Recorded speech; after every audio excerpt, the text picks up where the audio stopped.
Welcome to Monday through Friday, Cellular Agriculture for a Pandemic-Free Future. My name is George Ortega. This is episode number 41. I'm recording it on Tuesday, September 1st, 2020 at about 1:50 p.m. Eastern Time. And I'd like to continue with this positive perspective of overcoming pandemics and ending factory farming, the farming of animals to do this. Because I think it's necessary to create a kind of a vision of the wonderful world we can create as we do this. But before that, I just feel the need to return to the issue of morality. You know, I mean, like, how can we, how have we been for several decades now, just participating in this food system that's far more cruel than slavery, that's crueler than the Holocaust, that is unprecedented in the degree, the amount of suffering, extreme suffering we inflict upon over 70 billion land animals every year. I mean, that's not easy to make sense of. You know, I've talked before about this idea of denial, that, you know, in psychology, when we're faced with something about ourselves that, that goes against how we want to see ourselves. Let's say we're in a marriage, you know, and our spouse suggests we're not as considerate, as kind, as caring, whatever, as we like to believe we are.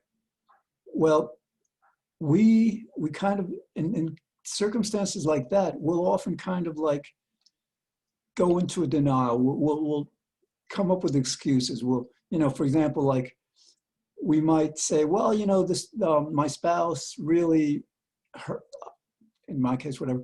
I mean, I'm not married, but you know, the spouse would, her standards are too high, unreasonably high, or you know, I really am kind, but I don't express it, you know, in the best of ways, or another strategy that we use is we focus not on our own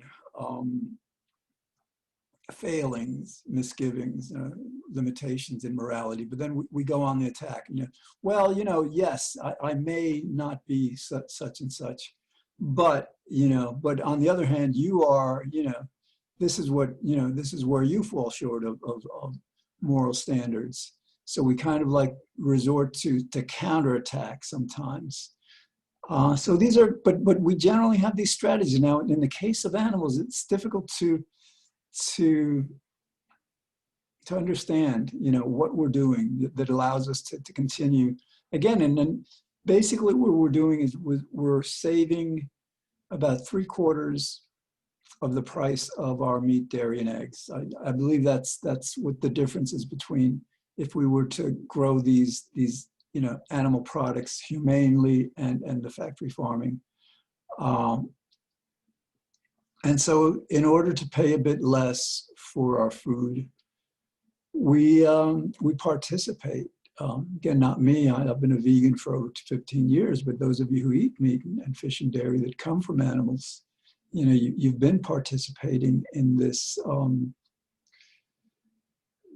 this horrible cruelty for decades. Now, yes, I can understand that, that many years ago, maybe as far back as World War II, the mid-40s, that we didn't have the science we have now to understand that that we really don't need, you know, some people, one of the defenses that people use, and it's really a straw man argument, you know, because like, people will say, well, I need to eat meat, you know, fish and dairy. That's an excuse for not going vegan, but that's not an excuse for not paying, what you might to ensure that the animals that you eat, are treated kindly when they're alive. But back in the 40s, 50s, 60s perhaps, our science hadn't advanced. I mean, it might have actually been, we might have had even at that time all the knowledge, scientific knowledge that we needed to understand that we do not need to eat meat, that there are many, many people on the planet who are vegan. And I would suspect that in many cases, we are healthier than the average person. And again, athletes like the Williams sisters, Selena, and I forget what her other name. Anyway, these are tennis champions. They're both vegans. There are a good number of vegan athletes, weightlifters and all that demonstrate. No, you do not need meat and fish and dairy to be healthy and thrive and do whatever you need to do. So what is it? What compels people to ignore this suffering? And I'm not just addressing the 80, 90% of people here in the United States who believe in God or a higher power. Okay, I mean, like, if one believes in God or a higher power, this might be easier to understand, because the Bible, Christianity, Judaism is really about morality. The Torah in Judaism, it's about how to live a righteous life, a good life, being a good person. And how by doing that we earn the reward of happiness, of living a good life, of enjoying our lives. So in religion, it's very clear. God tells us to be kind to animals. We're allowed to eat animals. We're not allowed to afflict animals. So, but for the rest of the population, the other 10% who is atheist, agnostic, whatever, you should understand this. I mean, this is no different for an atheist. I mean, you understand how horribly these animals have been treated. You access the same news and the same videos. You see the same occasional commercials on TV by PETA and other animal rights organizations. So yeah, I guess this episode, I may not get to this brighter, future world that we can create this episode, because it just may be more important to delve into this, trying to understand how we collectively can be so cruel. Because sometimes it's with circumstances like this, it's either a matter of intelligence or morality or both. And I tend to believe, well, they are related, I think, to a certain extent. I think, well, actually, I should do some research. I wonder if, like, the more intelligent a person is, let's say, relative, measured by IQ or whatever, the more likely they are to be vegan. That's an interesting speculation. But my point here is that this is not difficult to understand. Those animals are suffering. Again, a few examples. You have thousands of chickens in an airplane hangar-sized shed with very poor ventilation for about 7 weeks, crammed together, and that place is not cleaned for 7 weeks, meaning that they are living in their urine and feces for the entire time. And they develop illnesses because of that. And chickens are, about 99% of the animals we farm are chickens. And 99% of our animal farms are factory farms. So this is mainly about chickens, and they really have complex social lives. They have emotions. They feel. I should do an episode on that, just presenting the evidence on that. But another example of how chickens suffer is they're cramped into cages, let's say 4 or 5 at a time. And these cages are so small that the chickens don't have enough room to spread their wings. That's how cramped they are. And they'll live there for months. These are egg-laying chickens. They can live there for several years, actually. And beyond that, they're stacked one on top of the other. So there may be, let's say, 3, 4 rows stacked vertically, and the chickens on top are urinating and defecating on the chickens below them. This is unconscionably horrible. Imagine living your life like that for months at a time. That's why I sometimes compare, like this is worse than the Holocaust and slavery, because if you were given the choice between being, in a concentration camp or being a slave or being an animal, a chicken in one of these farms, I guarantee you would choose the former. So we need to understand this. We need what are we saying to ourselves that justifies this travesty, this tragedy, this unconscionable way of being. I've got to, at this point, I have to just interject that yes, no, I don't blame us. You were born into this world, and this is the way the world is, and you're, from a very early age, you are taught not to question this. You're taught to assume, oh, it must be all right because everyone's doing it. So don't blame yourself. And the same situation must have happened with slavery, for the many decades before it was abolished. But understand the nature of our lives, the moral nature of our lives here on this planet. Yes, what we do may not be up to us. It's up to how we were raised, our genes, nature, nurture. But notwithstanding, nevertheless, we are rewarded and punished for what we do and don't do. And it seems our reward and punishment is commensurate with the degree of goodness and evil that we commit. And so when we find ourselves amidst this pandemic, we should be thankful that it's not far worse, because relative to what we're doing to those animals, there could be a strong argument in favor of it being far worse.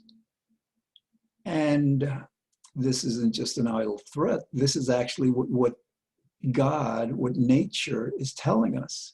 Because as we progress year after year and decade after decade, we're increasingly threatened with climate change. That one effect, for example, of climate change, the sea levels will rise throughout the world. And the problem for human civilization is that about 80% of human civilization is concentrated on the shores of our continents, on shorelines. Our cities, New York City is a perfect example. And perhaps as soon as 2050, many of those cities perhaps may need to be abandoned, because it's not just the sea level rise, it's the increase in the intensity of storms, hurricanes, tropical storms.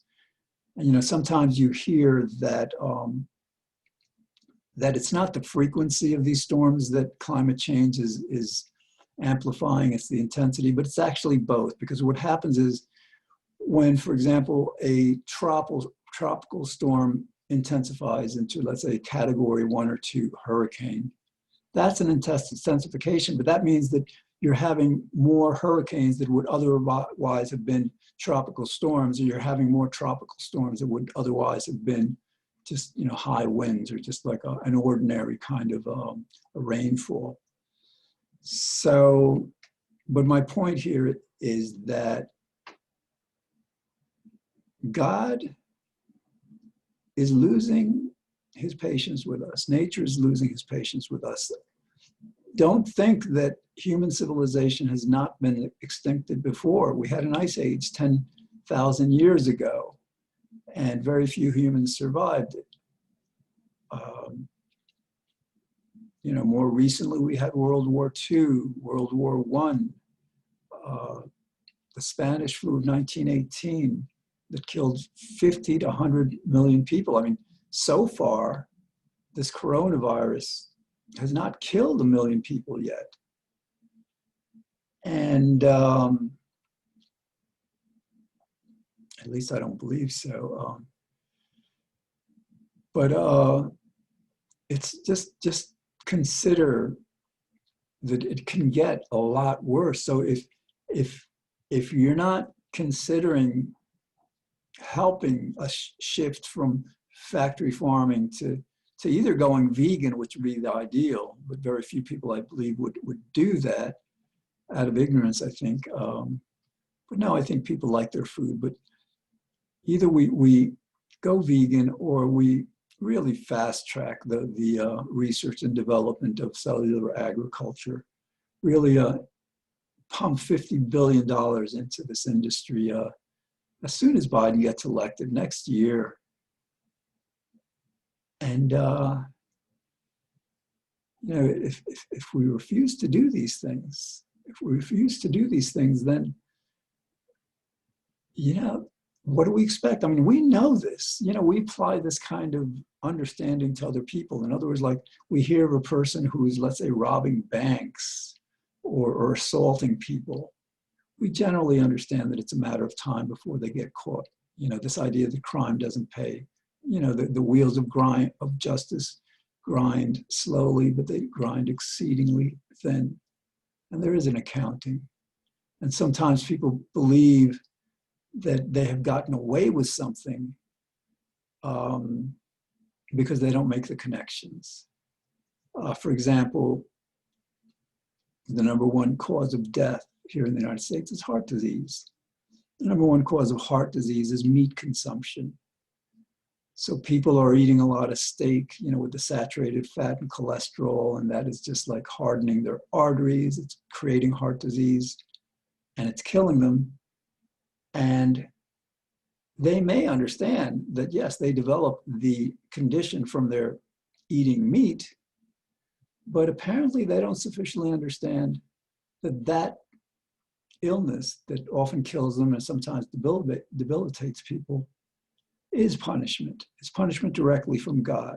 That's, ordinarily when we're lucky, God will associate very clearly for us the punishment with our transgression. And this pandemic is a perfect example.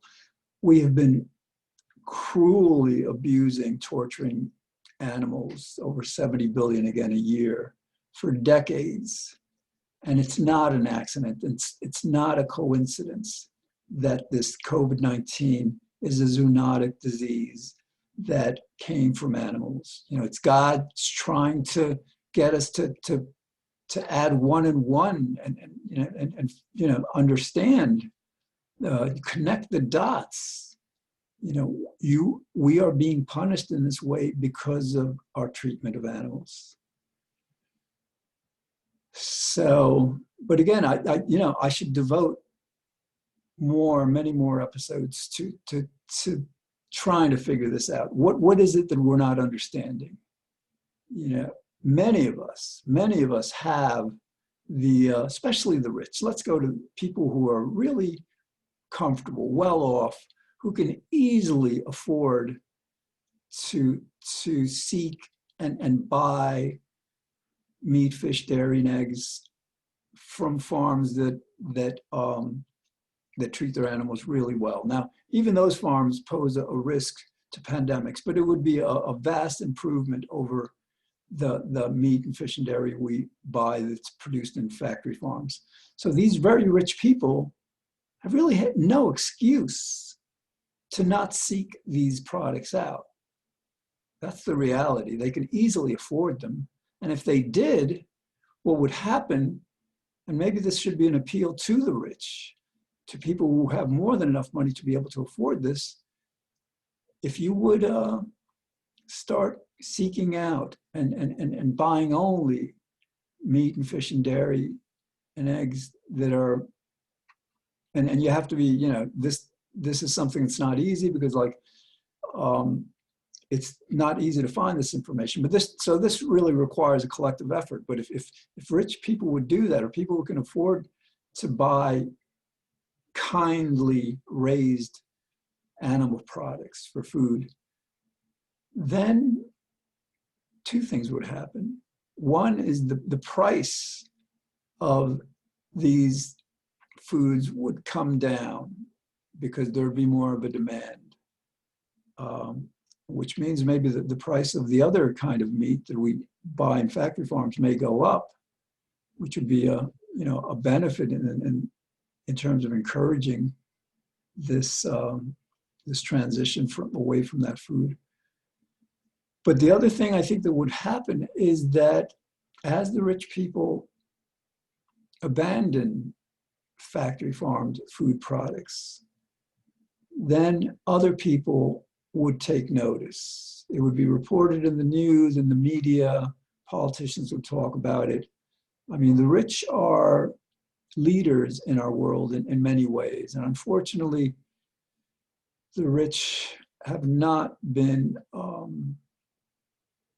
leading with responsibility. And this is for decades. Just the simple fact that we continue to ignore climate change is more than ample evidence. It's because rich corporations, rich individuals prevent us from doing this. You know, they essentially bought our politics, bought our governments. So our governments allow them to spend as much as they want to have the government enact their will, not the will of the people, not the will of the welfare of the people. That's a major problem. But so in a certain sense, this actual moral reformation may really need to start with the rich, people who are, again, more than wealthy enough to be able to afford to buy meat that they understand is the animals are treated well. So, but you know, it's not just the rich. I mean, even if people, you know, were continuing to eat this meat and fish and dairy and eggs that come from these farms, at the very least, there should be a movement. You know, there is an animal rights movement, but you know, again, I mentioned on a previous episode that the second most hated people, you know, according to this poll on the planet, are vegans. That tells you everything you need to know about the evil of most people. The people, you know, anyone who hates a vegan, you know, that's vile. You know, a vegan who sacrifices, that's kind of like hating a doctor, you know, like hating the most virtuous among us. And only a vile person can do that. You know, that it's making them feel bad. It's making them confront their evil. And so their response is not to reform themselves. Their response is to kill the messenger, to just, you know, to counterattack, or just like, you know, rather than, and you know, we vegans, people who care about animals, we're doing those of you who eat meat and fish and dairy, we're doing you a huge service. We're helping you become better people so you can raise better kids. We've got about less than 4 minutes. And so let's talk about kids. Let's talk about your grandchildren. You know, your grandchildren, as this continues, more and more pandemics each year, more antibacterial resistance each year, because 80% of the antibiotics we use here in the United States go to these factory farms to counterbalance the amazingly unsanitary conditions. You know, if you have children, let's say, who are 10 to 20 today, by the time they're 30, 40, 50, 60, you're giving them a living hell. That's what you're doing. You're basically, between climate change and this, you're creating a scenario for them that it would be reasonable that many of them would rather not be alive than live in the kind of world you're bestowing upon them, you're leaving for them. So if you don't have enough concern for yourself, for your friends, for people, the adults in your life, at the very least, you should have appropriate concern for your grandchildren. And again, your grandchildren are going to have to face this climate change that we've been ignoring for decades. It's not like they don't have enough that they have to deal with. So, but how, again, feel your complicity in this. Feel your guilt. Don't suffer your guilt. Okay, if this message is reaching you, don't feel bad about it. Feel motivated to make the change. Feel motivated to look into veganism. Feel motivated to explore cellular agriculture, clean meat, and to talk to your friends, and if you know any politicians, to get them to begin talking about this. Take action, take positive action, and feel good about that. This isn't about, I'm not saying these things. This series isn't about trying to make you feel bad. This series is about trying to help you understand the bad that we've been involved in for decades, so we can end it, so we stop being punished, so we can emerge from this coronavirus, which, and it may, in God's eyes, it may take our collective resolve to end factory farming before God will allow us, to resume our lives again without masks and distancing. That may be what's on his mind. So, all right, I think we really need to continue delving into the morality, because it's the heart of it. And yes, I'll continue to paint a wonderful picture of the world we can create when we do this, but this is important that we stay on this. All right, so again, watch this every Monday through Friday on White Plains Community Media, channel 76 Optimum, 45 Verizon, in surrounding communities if you get Verizon, on YouTube, and as an audio podcast on Spotify, iTunes, and various other platforms. And again, do the research, Google pandemics, factory farming, both terms, cellular agriculture, understand why this is happening to us, this COVID-19, and God willing, we'll make progress. All right, thanks for watching. I'll see you tomorrow.